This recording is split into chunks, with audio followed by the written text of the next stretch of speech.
7h29 em Campos, de volta com o Folha no Ar, primeira edição, oferecimento de Proteus, Engenharia de Segurança, Medicina do Trabalho e Consultas Médicas e também dos laboratórios Plínio Bacelar.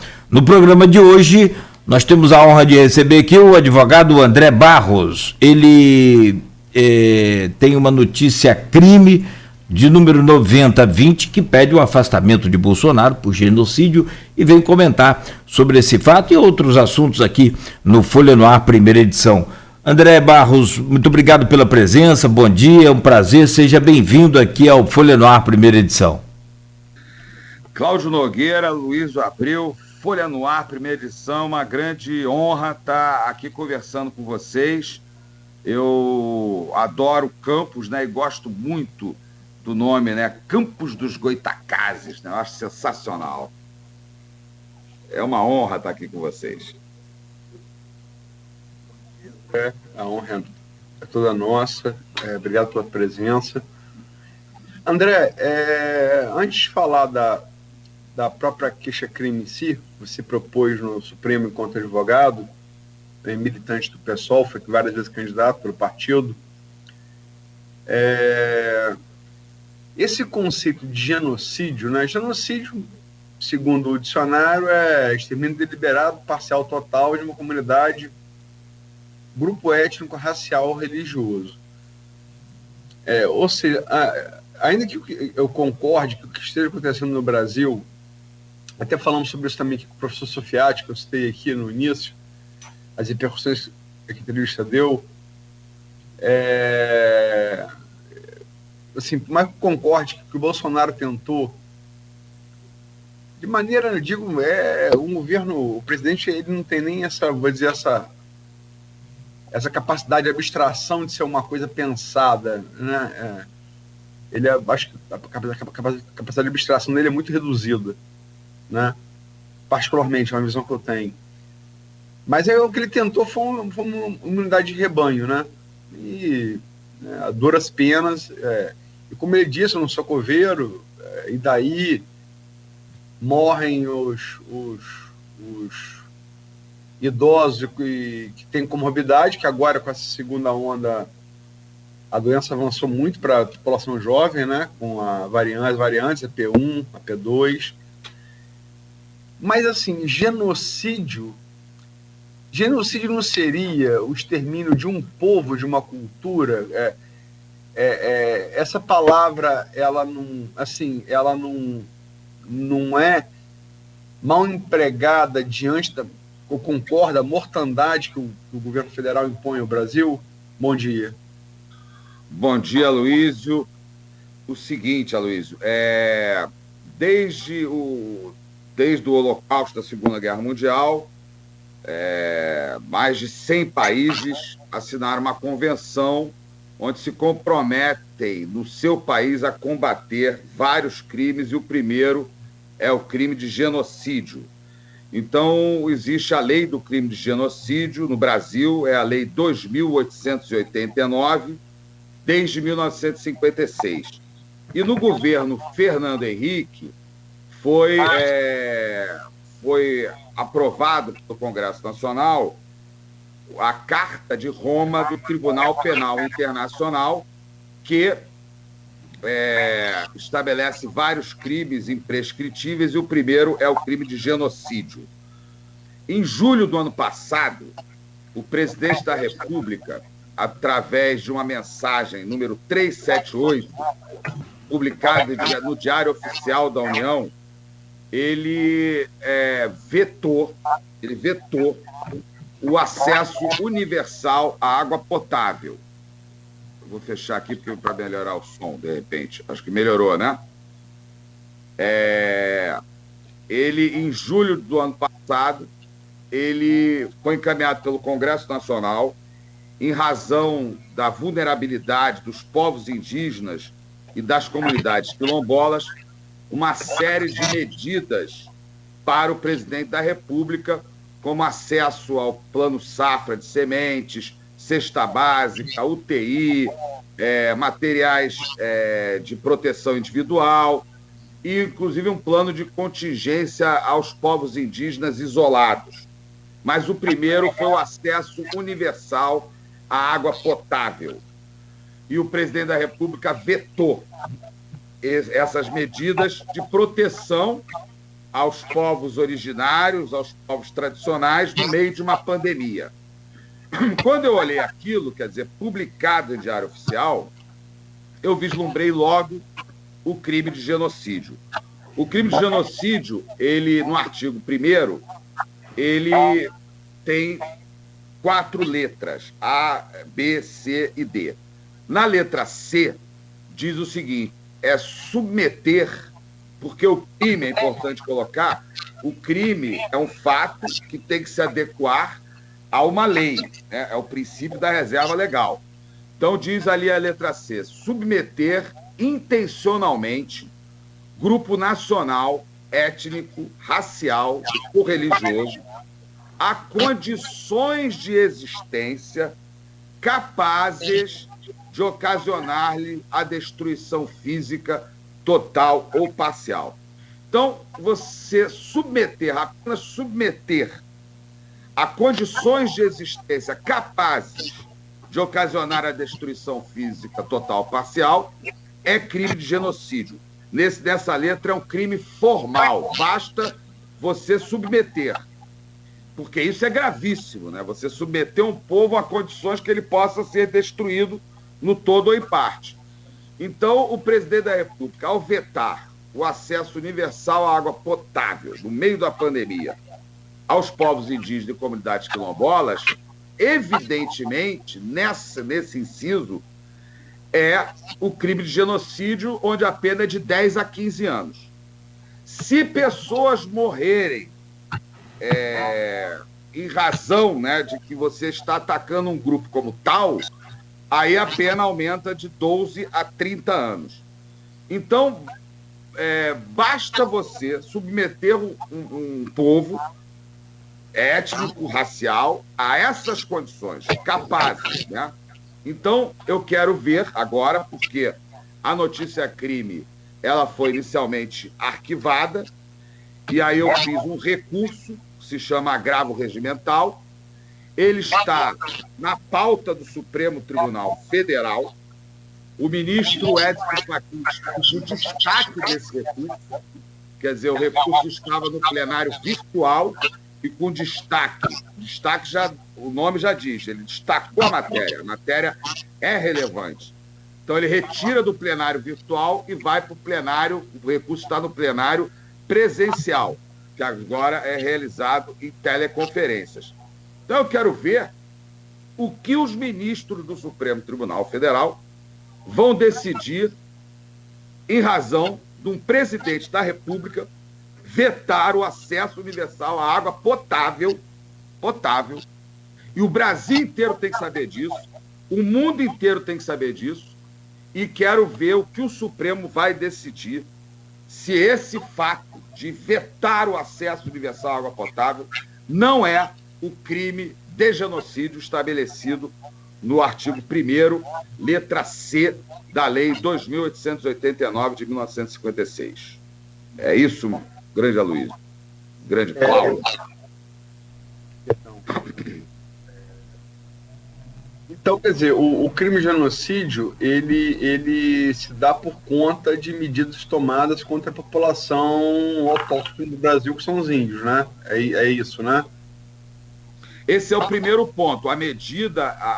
eu acho que esse ponto eu gosto de destacar, porque ele é irrefutável. Se você negar o acesso universal à água potável a um povo, ainda mais no meio da pandemia, então esse fato é evidentemente o crime de genocídio. Esse é o fato. Esse, para mim, é o ponto irrefutável, indefensável. Agora, a medida, ela é mais ampla, né? Porque até você colocou que, inicialmente, o presidente estava naquela posição da imunidade de rebanho, que o prefeito de Milão tinha a mesma posição, o Boris... A Suécia adotou inicialmente a mesma posição, né? A Suécia, o Boris da Inglaterra... Boris Johnson. O Trump, né? Mas todos eles até o Trump, que o Trump, inclusive, comprou as vacinas, né? Eles se arrependeram. O que significa isso? No direito criminal, existe o arrependimento eficaz e a desistência voluntária. Eles se arrependeram. De Milão se arrependeu rapidamente, né? O Boris Johnson também.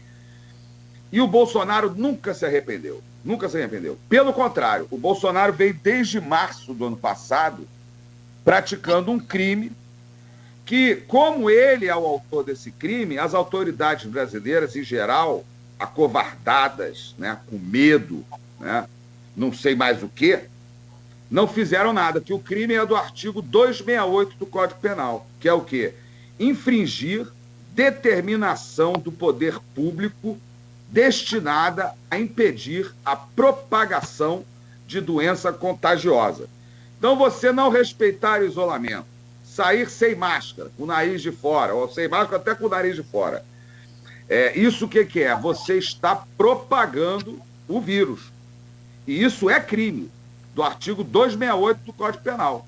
Porque o presidente ele conclama a população a combater um vírus de dimensões microscópicas. Quer dizer, isso é algo... Porque ele vai ser julgado por genocídio mais cedo ou mais tarde. Mais cedo ou mais tarde. No Brasil, com certeza, por causa do meu recurso, o agravo regimental. O Supremo vai ter que se posicionar em relação a isso também. Porque não é negacionismo, irresponsabilidade, não. Ele tem consciência. Porque, é óbvio, como é que ele pode, o presidente da República, conclamar a população a sair à rua para enfrentar um vírus microscópico? Se ainda fosse a dengue, né, saísse aí para matar os mosquitos, né, com a mão, você ainda enxerga o mosquito. Agora, o presidente sair, quer dizer, isso não tem o menor cabimento. E, obviamente, ele, como autoridade suprema da República, ele é o maior responsável pela propagação, por estimular a propagação do vírus no Brasil, quando ele fazia aquelas micaretas golpistas no Palácio do Planalto, na porta do Palácio do Planalto. Ele saiu pelo DF, né, comendo até cachorro-quente, até se babando comendo cachorro-quente, né, e contra o isolamento. Então, ele propagou o vírus. Esse é o modus operandi do crime de genocídio, agora sob tortura. Então, ele propagou o vírus, incentivou a propagação do vírus. Aí, quando a vacina foi descoberta, né, por um país, o Brasil, né, que tem uma história fantástica, né, de vacinações histórica, né? Tivemos até do Rio de Janeiro, né, a Guerra das Vacinas, em 1906, né? Quer dizer, a Fiocruz, o Butantan, né? Então, quando veio isso, ele boicotou evidentemente a vacinação. Todas. A Pfizer, uma foi criada nos Estados Unidos, ele disse que era muito cara, renunciou 70 milhões, então aí está a segunda parte. Primeiro, propaga. A segunda, combate a vacinação. E o resultado está aí. Com mais de 400 mil mortos, todos os brasileiros já têm algum amigo, algum conhecido que morreu. Inclusive, agora é o genocídio sob tortura, porque não tem oxigênio, não tem anestésicos e as pessoas estão morrendo amarradas numa cama. Mas isso não é de causar espécie ao presidente da República, que sempre defendeu a ditadura, os torturadores, e tem como ídolo um dos maiores facínoras da história brasileira, que é o coronel Brilhante Ustra. Inclusive, é importante dizer que eles torturavam e matavam as pessoas no DOPS do Doicote do Rio de Janeiro, e várias dessas pessoas foram queimadas, inclusive, na usina de Campos dos Goitacazes, né? Usina Cambaíba. Usina Cambaíba. Então, quer dizer, o presidente da República, porque quem defende o torturador é um covarde, né? Não tem nada de valente. Ele amarra a mão e os pés de uma pessoa, enquanto 10 espancam essa pessoa com um pedaço de pau, barra de ferro, choque elétrico. E é isso que esse presidente sempre defendeu. Então, agora, o que nós estamos vendo é um genocídio sob tortura. E o povo brasileiro tem que tomar, porque é isso que o mundo está esperando, que nós tomemos uma atitude. E nós temos que cobrar do Ministério Público Federal, tem o chefe lá, o Aras, mas o Ministério Público é muito maior do que o Aras, muito maior.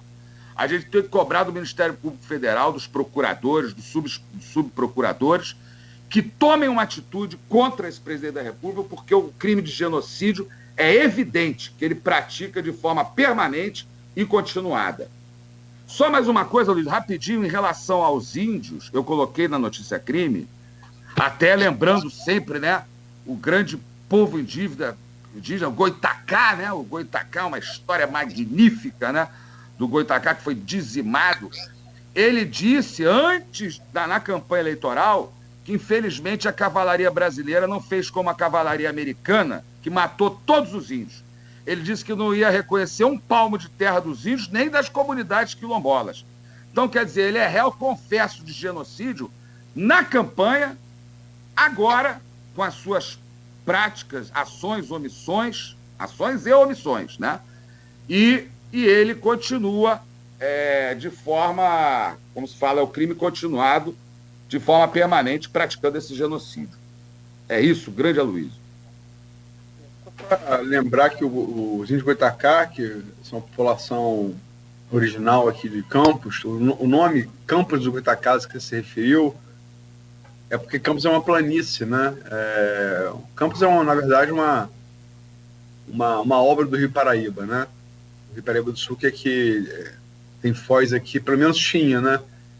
Sobrou pouco dela, tá fechada depois de Guandu, para abastecer de água aí vocês do Grande Rio.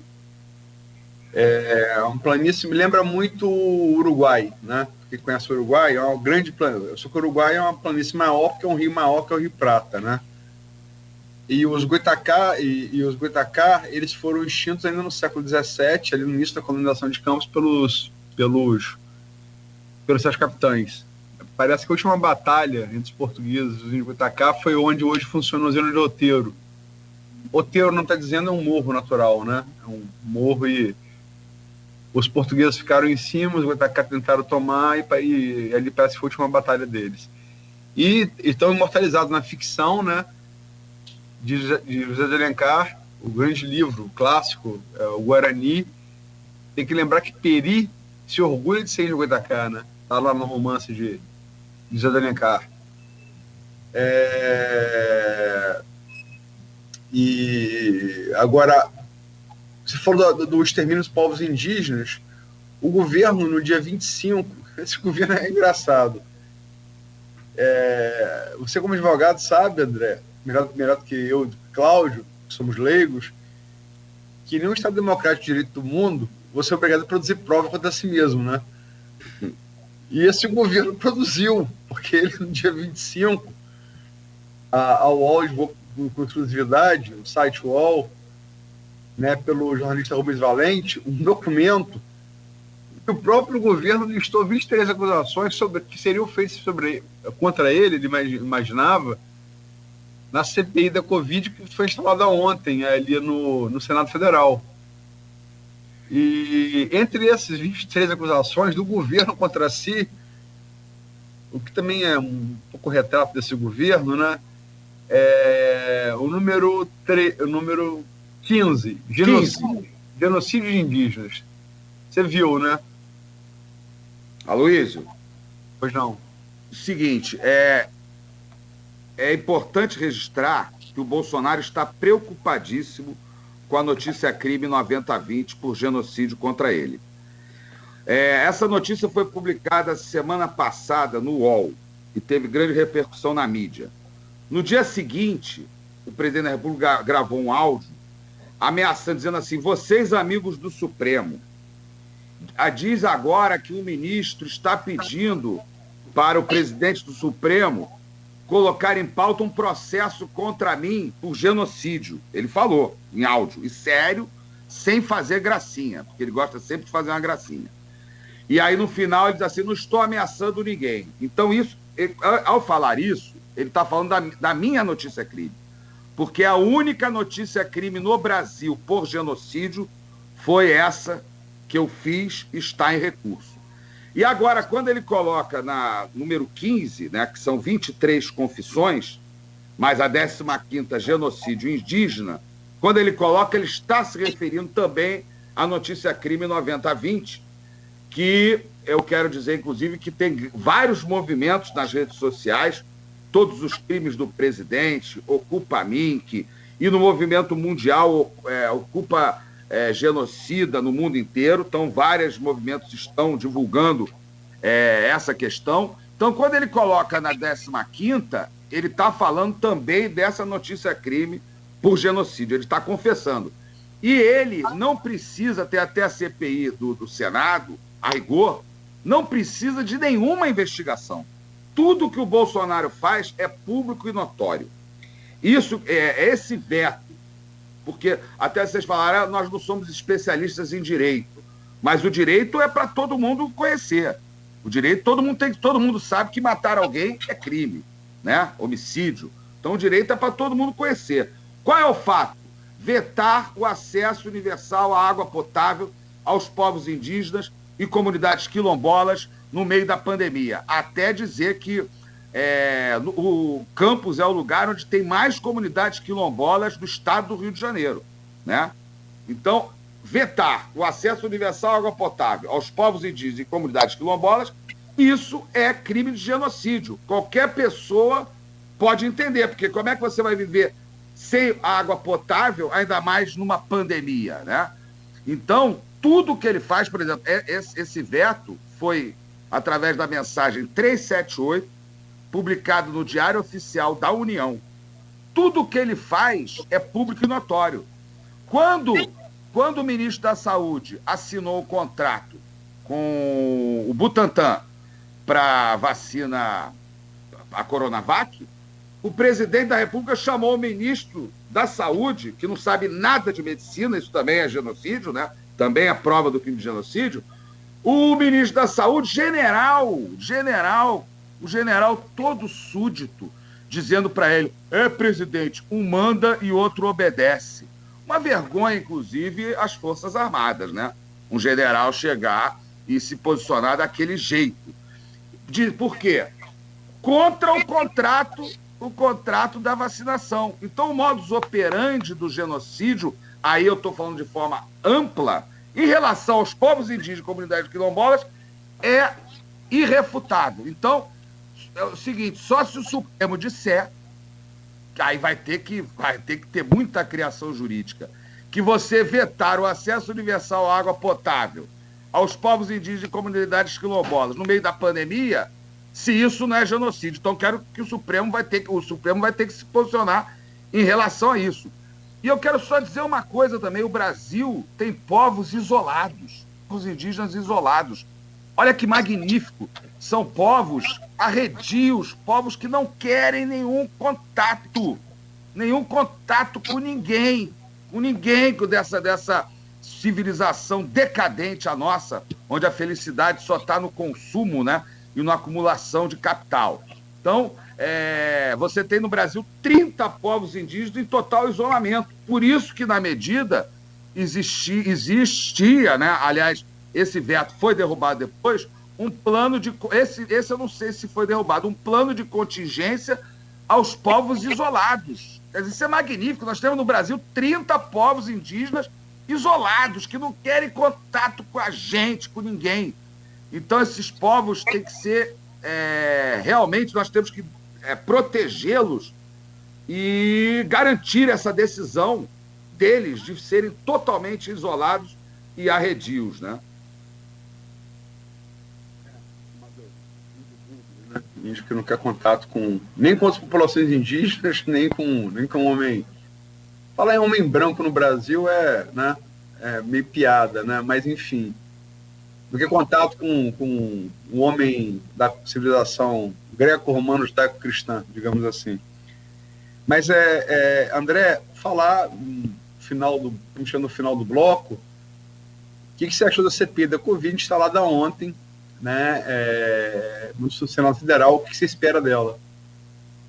Eu espero que ela apenas comprove o que está na notícia crime 9020, E é um movimento político importante, mas parece que a gente vive no Brasil uma hipocrisia coletiva, porque eles vão investigar algo que não precisa de investigação, porque o Bolsonaro, tudo ele coloca, como eu falei, de forma pública e notória. Se você perguntar para ele, você é a favor da ditadura? Sou. Você é a favor dos torturadores? Sou. Você é a favor do isolamento? Ele vai dizer, não, sou contra o isolamento. Apesar dele dizer, ele é tão boquirroto porque ele falou que é a favor do estado de sítio. Ele ensaiou um estado de sítio. O estado de sítio seria até o isolamento, né? Para que ele vai querer o estado de sítio se ele é contra o isolamento? O estado de sítio aí seria o isolamento da marra, né? De toda a população. Então ele fala as coisas, entendeu? De tudo de forma pública e notória. A vacinação está aí, tem 500 vídeos dele, ele é contra a vacinação, né? A Anvisa tem que ser também depois apurado, porque todos os membros da Anvisa foram indicados pelo Bolsonaro.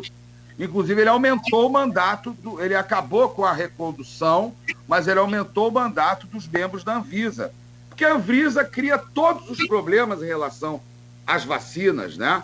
Inclusive, a Lei 13.979, que o próprio presidente sancionou, ela dizia antes que medicamentos, vacinas, qualquer que tivesse sendo vendido aí falava até estrangeiro, teria que ser admitida no Brasil. E depois alterou esse artigo da lei, dizendo o seguinte, por exemplo, se a vacina for comercializada no país que produz e ela for aprovada por 5 órgãos de fiscalização, como o FDA dos Estados Unidos, da Comunidade Europeia, ela teria que ser aplicada no Brasil independentemente da decisão da Anvisa. A Anvisa cria problema com todo tipo de vacinação, né? Está aí a Sputnik. Todos os governadores do Nordeste querem a Sputnik. Maricá fez contrato com a Sputnik. E aí eles disseram que foram barrados na fábrica da Sputnik da Rússia. A delegação brasileira, ao ir à Rússia, ela não combinou antes que queria visitar as fábricas? Entendeu? Muito estranho. Quer dizer, como é que a delegação chega lá? Para entrar, se a gente for para a Rússia, chegando lá, o cara vai dizer, vem cá, você vai para qual hotel? Não vou para hotel nenhum. Vai ficar onde? Eu vou ficar na casa do meu amigo Vladimir, né? Em homenagem ao prefeito. Eu vou ficar na casa do meu Vladimir Ilyich Lenin, né? Você vai ficar lá? Então tá bom, então você pode entrar. Como é que pode a delegação brasileira chegar na Rússia e diz que não foi recebida na fábrica, né? Quer dizer, não fizeram um protocolo antes. O que a delegação ia fazer na Rússia? O que eles iam fazer lá? Passear? Conhecer o mausoléu do Lenin? O que eles iam fazer lá? Né? Então é tudo o quê? Uma campanha contra a vacinação. Eu que fiz 55 anos ontem, que agora você faz idade, você comemora, né? Porque, cheguei mais na frente da fila, né? Tô doido para tomar uma vacina. Eu quero, meu braço tá aqui, ó. Eu quero até olhar. Doido para tomar uma vacina e não posso. A gente tem que ficar escondido, né? Porque como é que eu vou sair da rua? Eu vou sair da rua para enfrentar um vírus de dimensões microscópicas? Como é que um país pode ouvir uma coisa dessa? De um presidente da República? Como é que as autoridades ficam quietas? Porque a questão é o seguinte: o mundo está dizendo para o Brasil, olha, isso é uma questão de soberania. Vocês têm que decidir o seu problema. Apesar do vírus hoje ter novas variantes e o mundo inteiro está preocupado com o Brasil. Mas o mundo inteiro diz para o Brasil, vocês têm que resolver o seu problema. Inclusive o Tribunal Penal Internacional, é importante colocar, ele é complementar à Justiça Nacional. Então o que eu estou fazendo, eu estou criando condições, se no Brasil for arquivado, nada for feito, para que todas as denúncias por genocídio contra o Bolsonaro sigam em frente no Tribunal Penal Internacional, porque uma das condições é demonstrar que o Estado não teve vontade de investigar, de abrir o inquérito, de apurar um crime que está na Carta de Roma, que o Brasil assinou. Então, se o Supremo Tribunal Federal, porque agora é o último recurso, né? Se o Supremo aceitar o arquivamento, não fizer nada, eu tenho a prova. E aí eu vou mandar para o procurador do Tribunal Penal Internacional. E todas as denúncias feitas lá, que já foram feitas, porque no Brasil a gente é colonizado até juridicamente, né? O Brasil é colonizado. Aí o pessoal a imprensa dá grande divulgação, digo a grande imprensa, grande divulgação, às denúncias feitas do Tribunal Penal Internacional. Agora, sobre a que está aqui no Brasil, que eu fiz, que é a notícia crime, no Supremo Tribunal Federal, não falam nada. Quer dizer, é uma elite, a elite brasileira, ela é colonizada. Porque por isso que é fundamental a gente lutar para que o ensino da cultura, da história afro-brasileira, indígena, seja, porque tem lei, seja estudado no Brasil. Você, Luiz, acabou de dar uma aula sensacional sobre o Goitacá, né? Sobre o povo Goitacá, né? Campos inteira deveria conhecer a história do povo indígena de Goitacá, né? Os Campos inteira deveria conhecer a história dos quilombolas, já que em Campos onde tem a maioria das comunidades quilombolas do estado do Rio de Janeiro.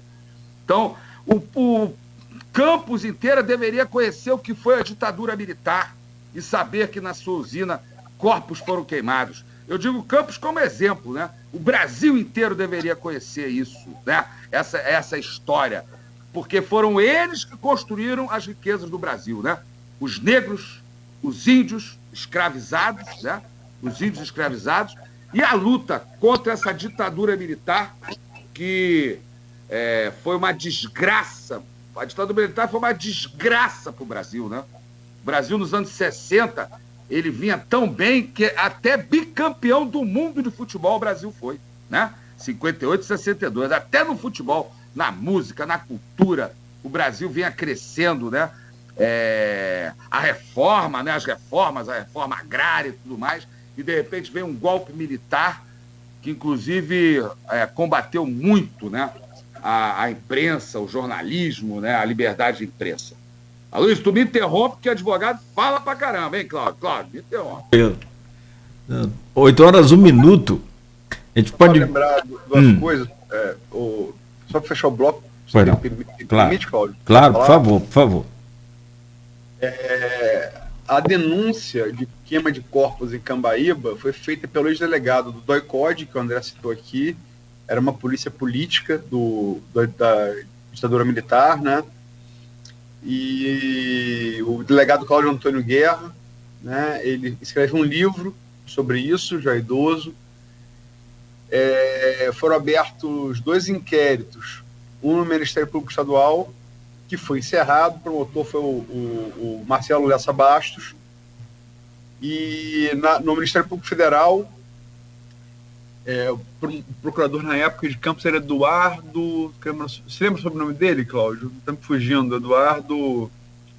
Você lembra, Cláudio? Não, desculpa.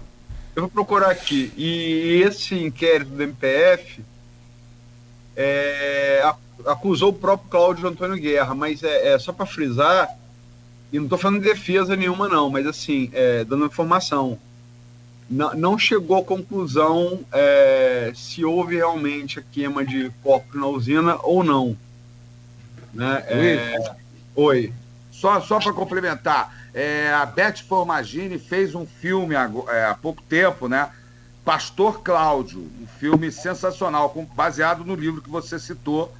E esse filme tinha que passar para toda a população de Campos, né? E mostrando que, quer dizer, eles matavam sob tortura no Rio de Janeiro e vários corpos foram queimados na usina que você citou, né? Esse filme é da Beth Formagini, o nome é Pastor Cláudio. O Ricardo André Vasconcelos, jornalista, está aqui assistindo o programa e está colocando aqui, informa que o procurador da República do município de Campos, subiu uma mensagem daqui, é o Eduardo Santos Oliveira. É isso mesmo, obrigado, Ricardo. Mas e tem, só para informar também, André, tem um filme também, documentário, produzido em Campos, pelo Sindipetro de Campos, um assessor do Sindipetro, o jornalista Vitor Menezes. O nome do documentário é Forró em Cambaíba. A gente já fez até aqui no Folha no Ar, entrevistamos o Vitor sobre isso, que fala da queima de corpos, entrevista o Cláudio Guerra. O nome do livro dele é Memórias de uma Guerra Suja. E os corpos, são 2 corpos, na verdade. Não são 2 corpos que ele denuncia que foram queimados em campo. 2 corpos. E eles não foram mortos nem na cidade do Rio de Janeiro, não. Eles foram mortos na Casa de Tortura em Petrópolis. Casa da Morte. Casa da Morte, Casa da Morte. Perdão, obrigado, André. Em Petrópolis. E ele disse que ele trouxe pessoalmente esses corpos no porta-malas num carro. E como teria ligações com a família proprietária da usina Cambaíba, teriam sido queimados lá. Mas é uma denúncia, só assim, lembrando o fato, ela não é conclusiva, né? Até porque é impossível você concluir alguma coisa depois de tanto tempo, né? Ainda temos tempo aqui nesse bloco? Você pode se manifestar no bloco seguinte, por favor, claro, André? Isso é uma honra. Temos que ter o comercial, é importantíssimo o comercial. André é filho de radialista. Pô, sensacional. O comercial, inclusive, é a forma de você anunciar, né? Isso faz parte, o rádio, comercial no rádio é algo magnífico, né? Muito bom. São 8h05. Você ouviu o programa Folha no Ar, primeira edição, hoje conversando com o André Barros, advogado, e a gente volta já em instantes do oferecimento dos laboratórios Plínio Bacelar, Proteus, Engenharia de Segurança, Medicina do Trabalho e Consultas Médicas. Problemas